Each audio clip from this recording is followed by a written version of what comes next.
last but not least, Amanda.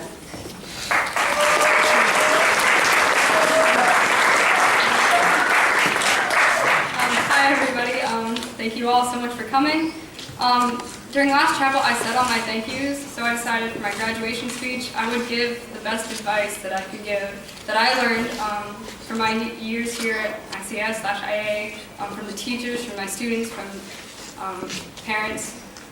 So the best advice that I can give that applies to everyone, including still myself, is silence. Learning to be silent. There's basic reasons why to be silent. You've heard them all. To tame your tongue, so you can think first before you speak, so you can listen to what others say. But what I found is that it helps you pay attention.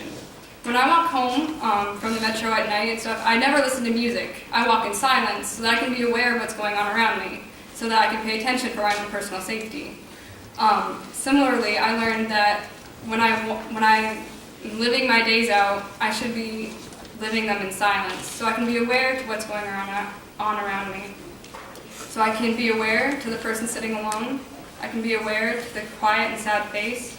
I can be aware of the teacher struggling to get up the stairs with tons of books and their coffee mug. And I can be aware to agitation, so that I know when to speak and when not to speak. This is something that is really important after I learned. It helps you know how to talk to people. You can't just be aware of these things, you have to react to them. You have to go and help them. You should want to go and assist them. That is what I've learned. The most important reason to be silent is so that I can hear when God is pushing me forward. I often find, and I think this is true for most of us, that you never hear God in an audible voice. You never actually hear Him saying, "Oh, go do that." What I have found is that whenever suddenly I get an urge to do something that is not like myself, as long as it's law-abiding, it's probably Christ. When I see that person sitting alone or see someone that needs help, and I think, oh, I should go help that person. Oh, but that's not me. I shouldn't do that. That's weird. I'm not comfortable. That is when God's saying, hey, go do that. It's not me coming up with that idea. It's Him. This is putting others first, and this is going the extra mile. Going the extra mile, I actually just learned recently what it means. Back in biblical times, Jews were required by law to, if a Roman soldier asked them to carry their pack, they were required to, for 1 mile, carry their pack, which was heavy and obviously a burden. And so they would have to drop all their stuff and do their job, find whatever mile's done, they could go back to work. Going the extra mile meant you reach the mile point and you choose to keep going. You no longer have to. It is no longer required by law to help that person. But that's a change of mindset that I think we all need to have. It's a change of mindset saying, well, hey, I can go another one. No, I can even go another one. Because I don't have to, I want to.